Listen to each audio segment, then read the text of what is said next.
Welcome to Wild Femmes, where we harness the power of women's journeys to inspire, motivate, and most importantly, empower you. My next guest is someone I've been a huge fan of for a long time, as I think the work she does is so important, and she does it in a really fun way. Molly Benjamin is the founder of the Ladies Finance Club, whose sole mission is to empower women to take control of their financial futures. Because let's be honest, money and finances play a huge role in our happiness, and why shouldn't we take charge? I can't wait for you to hear her story, and I think many of you will resonate with her too. I am really, really excited that you're here because, I feel like there's so many pressure points in life that can add some real strain on everyday dynamics. And let's be honest, I feel like money and finances is probably like right up there for so many people. So there is so much that I would really love to talk to you about. But I'm really curious, when you were in school, did you always want to work in financial literacy? Oh, absolutely not. Like, there is no way that you could have been like, Molly, you're going to end up in financial education. I would have been like, lol, you've got the wrong person. Absolutely not. No, I wanted to be an actress. Really? Yeah, I was doing like film clips in school. I did the Wish You Well Bernard Fanning film clip. I was like doing, yeah, I thought acting would be like the career path I would go down. But quickly learned, actually, I probably should have a career just in case it doesn't work out. What was the career that you chose then? So I ended up doing communications and just happened to get my first job in a bank. So I was doing comms and events for Bank of Queensland. And that's where I started to notice, oh, I'm really bad with money. And a lot of the women who I work with are, and a lot of my friends are. And then when I moved to the UK, I started working again in finance. I tried to do international development charity. I tried to do government. I was like, do you know what? I'll find other ways to be charitable. And I'll keep working in finance because it paid well. And then, yeah, I was like, wow, the same patterns. We're working in a bank and we don't invest. We have no idea what's happening with our retirement savings. We're not budgeting. Like, everyone's just like a hot financial mess. And I suppose straight after school too, it's so common to just live hand to mouth Yeah. and spend every dollar of every paycheck. And at the time, it's probably like, I'm young. It's fine, but we don't realize. Totally. And I think there is like this pattern where, for those who went to uni or did an apprentice, like you are doing paycheck to paycheck and everyone's broke at uni. And then we're in this real mindset of scarcity and brokenness. And then a lot of us, unless we have a mindset shift, we keep going. And I still have friends who are very much in that poor mindset of, oh, I just have no money. And I'm like, I know what they earn and they're on good money. I'm like, you're not broke. It's like crazy, isn't it? You're We not adapt. broke. We earn more, Yeah. we spend more. Yeah. So what was that turning point for you where you just said, this is enough and it's time to do something about it? Yeah, absolutely. And I talk about this in my keynote. I was actually living in London and I was in a shopping center and I went in to buy jam and a few bits and pieces. And I literally had spent all my money on the weekend, like going out and brunching. And, I wasn't a broke person, but I was broke. It's like, I think there is a difference between like that poor mindset and that broke man mindset. But I had to literally call a girlfriend, my best friend, and be like, hey, Loz, could you just like shoot me £15 and I'll pay you back when I get paid? And she did. And then I could get my jam, get my bits and pieces. But then what I noticed was like, then a week later, she was like, oh, hey, can you lend me £20? I'm £20. I'm skint as well. Like, we're just having like this. Yeah, we just had no idea how to manage our money. And I was like, right, something really needs to change here. And my dad used to have a finance club and one of my friends suggested we do a book club. And I was like, nah, let's start a money club. And London's very transient, people coming and going. So I was like, right, let's have a club where we meet at my house. I'll order pizza, we'll have some Prosecco, and let's start learning about money because we need to change something here. We can't keep going like this. It's so stressful. And why are guys our age buying properties and investing and we are struggling to make it through the month? Like, this is crazy. And that's where it kind of all began. And now fast forward, we've had about 60,000, it's probably more than that now, I need to do a recount, over 60,000 women through our programs, courses, events, workshops. And, it does have impact. And, you don't have to make massive life changes to actually take control of your money. It's actually so simple. And I think if more people knew how simple it was, they would take action. And so what gave you the idea, like where did the name Ladies Finance Club come from? Well, I had a different name in the UK, but it had been used in Australia. So I was like, well, we're ladies, we're talking about finance, and it's a club. So I don't know, it just kind of came out. I Ladies think I Finance. was brainstorming with Bryony, my sister, and we were just chatting through names. And she's, yeah, I think we just were like, what about Ladies Finance Club? Because, you know, it does what it says on the packet. And I always think a good name is when it does what it says on the packet. So it kind of stuck. And I think as well, where I would love to take Ladies Finance Club eventually is getting women to start their own Ladies Finance Club, like their book club. And so it very much I is love that idea. yeah, club concept where they get together, whether it's once a month or once every quarter, but they make that space and time to get their girlfriends together and talk about money. You know, this thing we go out every day to make and earn, but spend no time learning how to manage. You know, I've been a big fan of yours for a while. Like we've had you on Yahoo Finance when I was producing some of their shows there. And I've always really enjoyed your unique approach to this type of education because sometimes it can be a little dry. And I think maybe that's what's off-putting for some people. It might be a little bit overwhelming. So like what does Ladies Finance Club actually do? So we do a lot of education and our kind of tagline is let's help make women rich. And so we have an online community where it's like you get monthly masterclasses from like the best in the country. There's accountability. You know, we make you do what you say you're going to do. Our big thing is let's get you investing as soon as possible, or at least so you know how to invest. And, you know, I think we understand like, we don't want to just be spoken at, you know, finance jargon. Like it can be really overwhelming and really confusing. And I'll still listen to people and I'll be like, why are they saying it like that? They're complicating it so much. So we have like the online membership and we do a heap of corporate workshops. So we go into the likes of Google and a bunch of different tech companies and law firms and fashion houses, and we teach women about money. We also, I bought out a book, so we've got the book. So Ladies Finance Club, and we're about to go on a big event series around the country, trying to get more women, especially more single women and single mums buying property and actually going like there's options out there. You know, you don't have to buy where you live. You can buy in other places and then keep living where you want to live. Just like opening their world to options, because you don't know what you don't know. Yeah. So yeah, it's a mix of events. We do live programs. We have a heap of things. I love that event that you host called Girls Just Want to Have Funds. Yes. I just think it just hits the nail on the head. I like what you said too about it does what it says on the packet. Yeah. That's a really good way to describe it. What was the turning point though, where you took it from just like you doing it with your mates to you thinking, actually, I probably could do this as like a full-time career? Yeah, so I always wanted to have my own business, and I had tried things in the past. I had like this side hustle in London called What the Frock, and it was like a dress sharing community. But then it was before dress sharing actually became a thing, so I was a little bit too early. You sound like you're ahead of the curve there. Too early, unfortunately. So people weren't quite used to the sharing economy. And then I had a random Rwandan basket business where I was working with communities in Rwanda and we're making these beautiful baskets as a side hustle. But then, you know, I realized that when you do business, you have to be so passionate about it because you got to wake up every day and do it. And so I found out that I'm actually really passionate about women and helping women. And I thought this was the place that I could have the most impact. And I didn't know about it. So it was a learning. I was like, well, if I have to learn about this, I'm sure there's a lot of women who want to learn about it. And why is no one making this fun? Why is it so male, pale, stale, blue, and boring? This is such an important topic. It's so true. So like in London, we would have champagne, we would have canapes, people would meet like their best friends at our events. It would all be about like, let's make this space. We'd have to kick people out by the end because they'd finally been given this opportunity to talk about money. They'd been given this education and I had a lot to say on it. So, you know, and again, like with our events we do, like they're fun, they're pink, there's bubbles, you know, we're going to have DJs at a bunch of them. Like it is like, you know, we want people to walk in being like, that is not what I thought a finance event would be like, and completely, you know, change the way that they think and feel about money. I'm 40, nearly 41.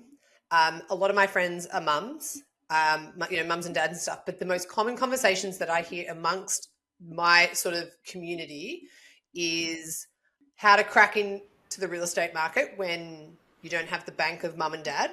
Yeah. Some people, unfortunately, are going through separation and they've had Yep. kids and they've suddenly realized the idea of having children doesn't support us long-term financially because we have to stop working and our retirement plans, etc. And then also the other one is, on the other side of that, is how do you manage your money in a relationship? Yeah. Which is really interesting. Like, these are the things I wish they kind of taught us at school.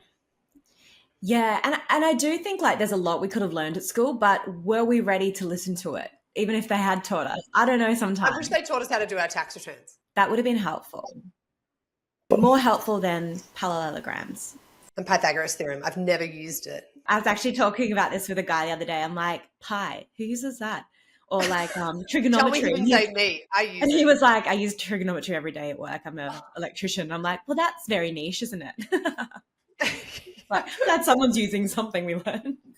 So say, for example, let's just pick the most common one, which is probably like how to manage your finances when you're in a relationship. Like, you're in a household together, you're managing bills, rent, kids, the works. Yeah, I think the first thing I just want to acknowledge is I don't think for women and money and having kids and managing finances, like I don't think we don't have the winning solution yet. We're still working on it. Like it is, and I really do, like I'm single. I don't have kids, but I completely go, holy hell, this is such like women, obviously there's disadvantages we face, but it's just, I don't feel like we've found the solution yet. Yeah. So, and but what is unique to the individual, right? Like, all the relationship. Yeah, but I think like really important things when it comes to managing your finances in a relationship, and it's going to sound kind of obvious, but you've got to get on the same page as your partner. And when I was writing my book, I was doing a bunch of research for the chapter, Honey, Let's Talk About the Money. And the biggest thing was like, you've got to have those shared goals. Like, what are we working towards together?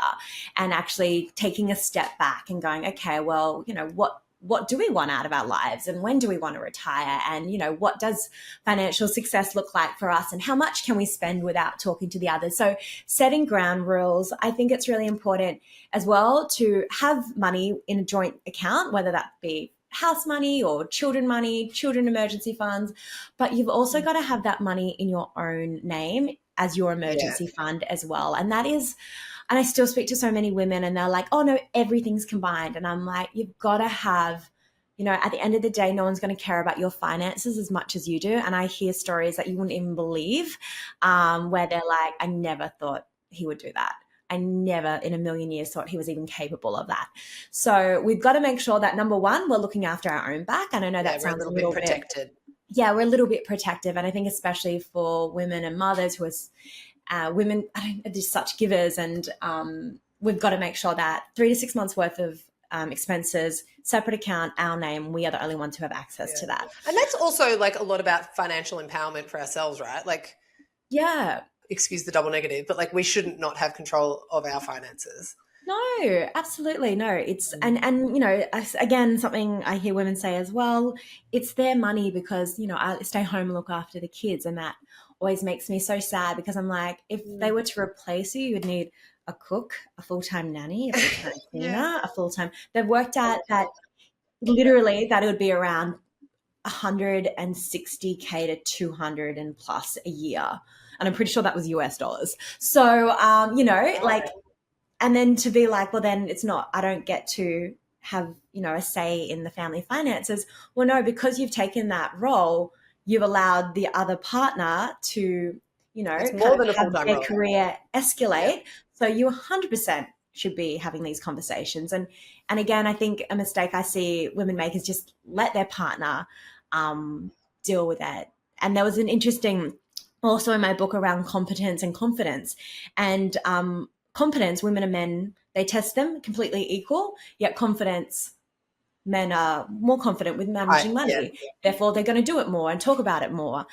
So, competency level, we're equal. So I think communication is really important.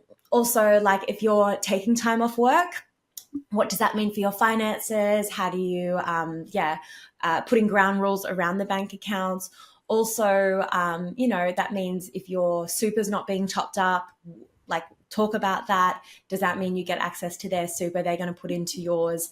Spousal contributions. I think, and being really open and approaching it without either party being defensive. But thinking and I think I've heard of couples where they haven't even had the conversation around, okay, if we have kids, who's taking time off work? It's just assumed the mother will. And sometimes that's not always the case, because they might be the bigger earner or however it works out. But I think, communication and getting really clear. And I always say as well, if you don't feel like you can have that conversation with your partner, bring in a third party, bring in a relationship psychologist, bring in a money coach, to help, a mediator, because we all come into relationships with our own money stories and our own money beliefs, and these are ingrained in us since we were kids. Our money mindset's made up by the time we're 7 years old. So if you're approaching it and you came from a background where money was scarce, there wasn't a lot of it, your partner grew up with lots of money, and you're both going to treat money very differently, and it's going to mean different things to you. So you've got to get on the same page.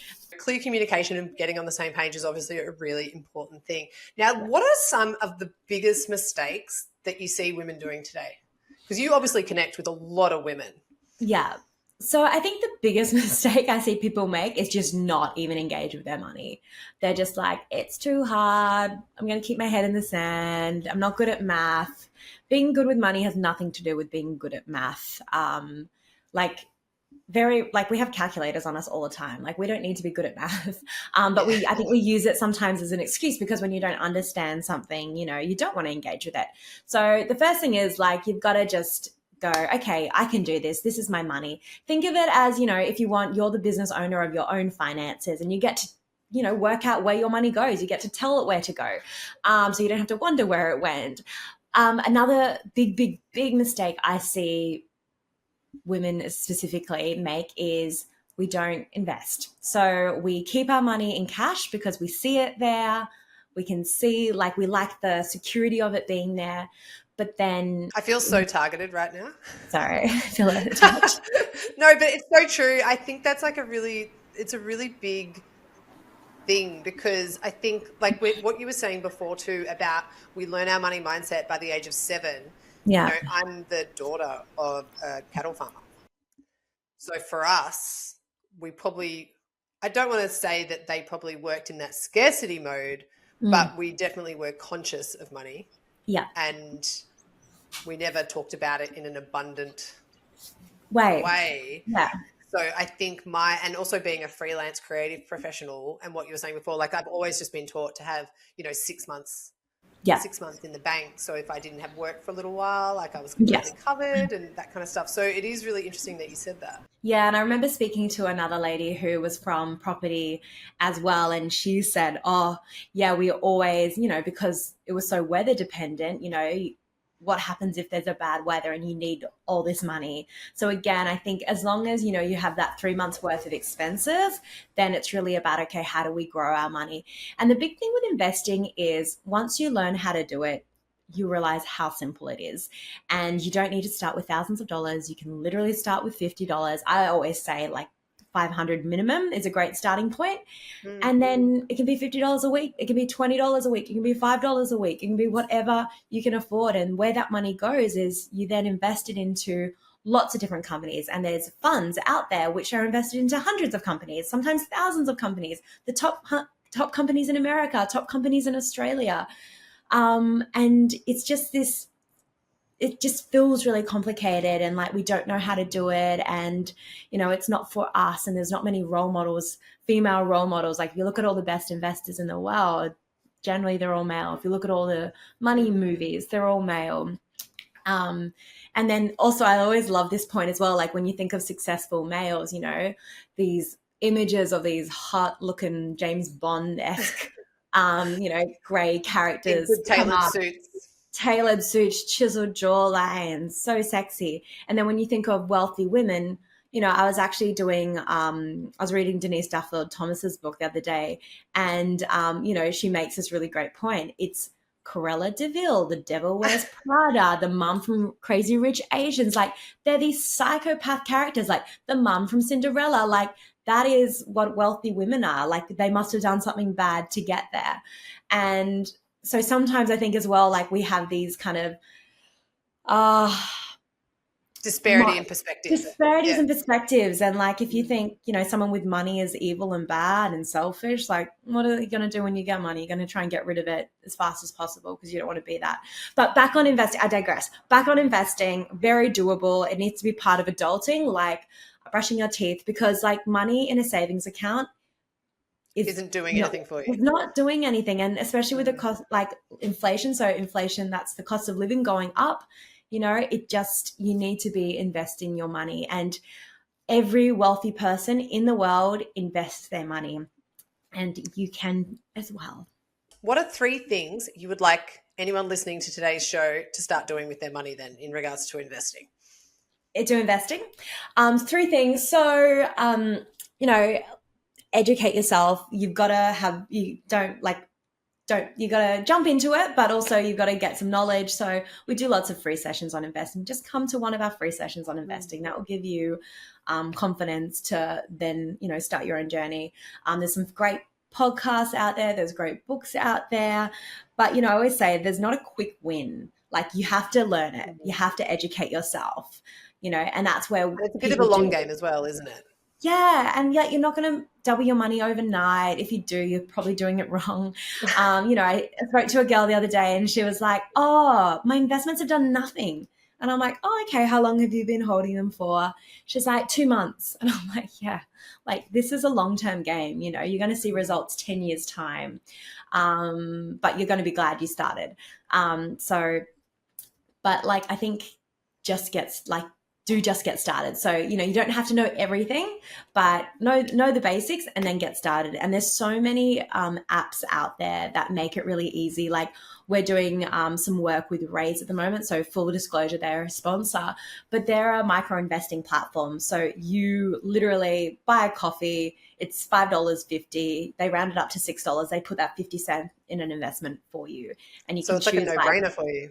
Literally. So you can be doing it. And like, people doing this, it's the first time they've actually saved money in their whole life because they don't realize that like they're doing it. It's just they're doing it subconsciously. And you can set it up as well on most of the broker platforms where, every paycheck money just goes straight into an investment for you. So again, you set it up once and then, it's good to check in and see how it's performing. But, you can set it up once and then it just literally just happens. That's amazing. Thank you for sharing that. I'll put some of your resources and notes in the show notes so people can come to Ladies Finance Club and learn a bit more from you and go to these events you were talking about. But I did want to ask you, like, given that you have so much knowledge in this space, like when you are thrown a spanner or a curveball, how do you manage those little ebbs and flows in life? So I think when I didn't know about finances, there were massive stresses. But now what happens when a curveball does pop up, it's not a stress anymore because I've got money there. I know I can sort any situation. So the emergencies become less emergency-ish because it's just like, it just becomes part of life. It's just more management. It's more management. And that's why I'm always so encouraging of women to set up that emergency fund, because I know I needed my emergency fund when my sister was randomly diagnosed with a cancer and I had to get back from the UK to Australia to be with her. And, had that been a year before, I wouldn't have been able to do that. But because I had, taken control of my money, I'd started changing my behaviors, doing money into on the day I got paid, paying myself first, paying myself for my future, putting money aside for my goals, putting money aside into my emergency fund. Like I had that money there. And the big thing is like, it's all about behavior and discipline, being good with money. It's actually nothing to do with like how smart you are, how good at math you are, and even like how much you earn. Like, yes, you want to be earning a good amount, but it's so much to do with behavior and discipline. And I've seen so many examples of that where there's teachers, nurses, air hostesses who are absolutely killing it. And then there's people who would be on quadruple their wages who are definitely not killing it. And you would kind of expect it to be the opposite because of the paid gap. But actually, it really is about behavior and discipline. You mentioned mindset and behavior. Yeah. What kind of, I want to say like mindset practices do you Yes. practice? Like any kind of spirituality or mindset around money that you do yourself? Yeah, so I do a lot of mantras actually, especially during Oh, recently the cost of living like is going up, and sometimes yeah, I still get a bit of anxiety when I go to the supermarket. oh, And you do. yeah, and I do Buy a three check things and it's $70 and you're like, oh, literally. And I do seriously, I know. And I do a check-in and I'm like, this is not going to bankrupt me. It's okay. I put money aside for yeah. groceries. What This are your is the mantras? money. Do you mind sharing some of your mantras? Yeah. So one of them is money is a tool that allows me to do good and to look after myself and my family. And that was when I just came back from a funeral yesterday, and I could fly down there. I could I work for myself, so I could take that time off. My team looked after everything, and I was like, money allows me to do this, and that I'm so grateful to money for letting me do this. I also, every time I spend money, I go, this money, I'm spending this money, but it's going to come back to me 3, 4 times, I love and that. I find it quite helpful is every month I do my net worth. So I list out my assets and then I list out my liabilities. So my investment property, my money, cash in my bank accounts, cash in my investment accounts, cash, like what do I own that's worth money, and then what do I owe, and I see that money go up, that number go up every single month, and I'm like, it's okay, Molly, like you got this. And there's always options. I think sometimes when you freelance or you're running your own business, I'm always like, look, if worse comes to worse, I can go get a job tomorrow, it's going to be fine. So I do have little mantras that I say to myself all the time. Yeah. But I think a I big guess one is, mindset does play a really big part of that. What do you reckon some of the main blockages are people have with money? I think we've got like a lot of negative, we talk to ourselves very negatively about money. So Mm. they're like, oh, I should be better at this. Oh my God, I'm like so annoyed that I've let it get into this situation. I'm so annoyed that I haven't taken action yet. And, we just got to forgive ourselves from, forgive ourselves from what we've done in the past. I always say you were doing the best you could with the knowledge you had at the time, but now you know better. Mm. So, if Yeah, that's fail fast and move on. yeah, and you might be in your 50s, you might be in your 60s, and we get women all the time at a different, whole different range of ages who are like, I can't believe like I'm in this position. I thought I would be like in such a different position by now. And we're like, it's okay, you're here. So now we can get started. Um, I think as well, money is just something which we're not socialized to talk about. So I'm always like encouraging women to talk about it with their girlfriends because again, if there's still like this taboo topic of money, it is changing, but not fast enough. I think the work you guys were doing at Yahoo Finance was awesome. There's a lot more Mm. podcasts out there now, a lot more books, a lot more women talking about money. But yeah, your brain believes what you tell it. So if you're constantly telling yourself you're bad with money, it's going to believe it, and you're not going to change your behavior. Whereas, and I use this example quite a bit in my work. I had two ladies, they're both starting from the beginning, Scratch. both gotten out of debt, starting out from scratch. And one was like, I'm going to become a property owner. I really want to own a property. And the other was like, there's literally no point. I'm never going to be able to afford a property. Mm. Fast forward 3 years' time, guess who's got the property? Guess who hasn't made any change? So it's really, the way we talk to That can ourselves. be And I, heartbreaking, can't it? yeah, absolutely. But, if you go, and what I love about this lady as well is she was starting from scratch and she went into a mortgage broker. She's like, okay, what do I have to get to? What government schemes can help me? Like, how am I going to do this? And then started putting money aside, and, it does happen. I was just going to say, yeah, the body, mind, spirit connection it's strong and kicking. Who are some of the finance educators or professionals that you'd like to turn to for inspiration? Um, so I work with a range of amazing women. So some of them are fantastic and are absolute mentors. As far as, some great books and podcasts are out there for investing, Equity Mates are fantastic. So Alex and Bryce, they run a podcast which is all about investing. Owen Rask as well, another friend, he runs a fantastic podcast on finance and investing. They also have some great property podcasts out there as well.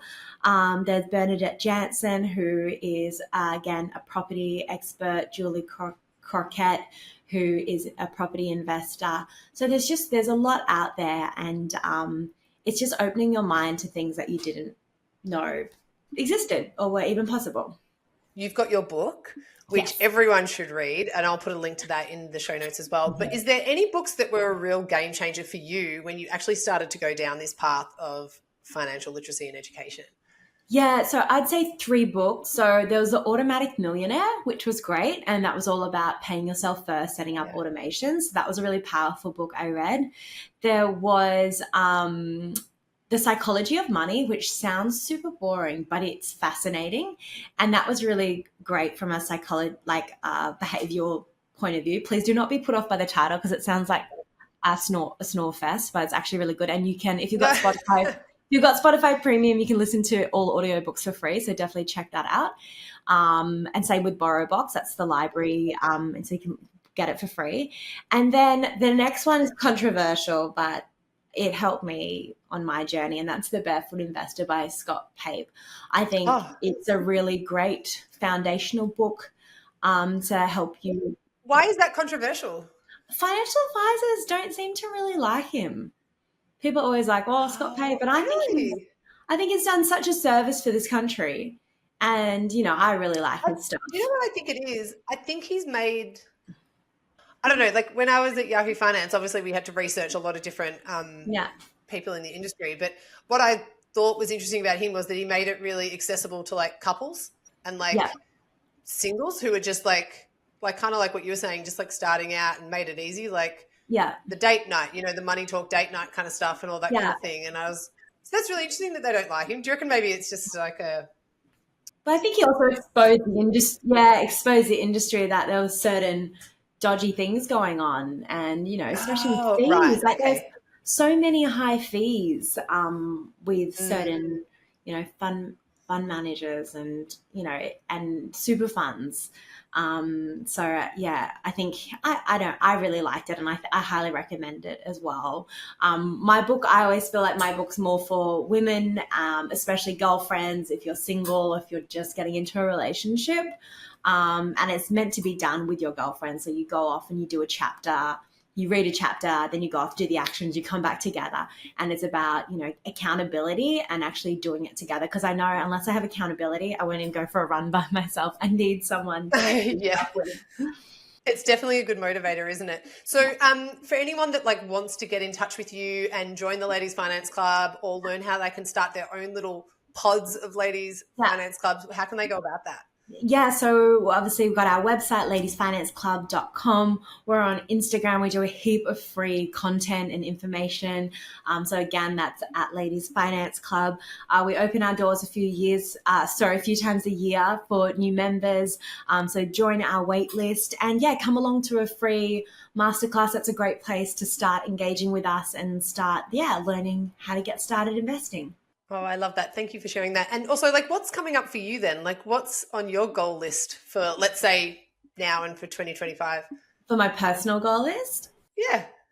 So I bought my first property back in January, and I used a buyer's agent to find me. I was just I want somewhere where it's going to grow really quickly. So I bought a beautiful 4-bed house in Toowoomba, and it's gone up in value so much that I can borrow again as a single female, as a business owner. So my focus for the end of this year is to buy that second investment property, and then also just try and meet someone.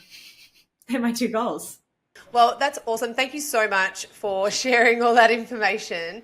It's been so great to just unpack these things in just such a relatable manner. And I think that's what I've always just really loved about the work you do, is that you make it accessible and palatable and easy to understand. And I don't feel scared talking to you about it. I don't feel like there's any silly questions. So I highly recommend for anyone to get in touch with Molly and her team and join the Ladies Finance Club, because it's fun, which is not... Finance and fun don't usually get put in the same sentence. So it's really exciting that that's starting to happen for women around Australia. But thank you so much for joining us. I really appreciate your time. Thank you so much for having me. I hope you enjoyed this conversation as much as I did and feel really inspired to invest in your financial futures.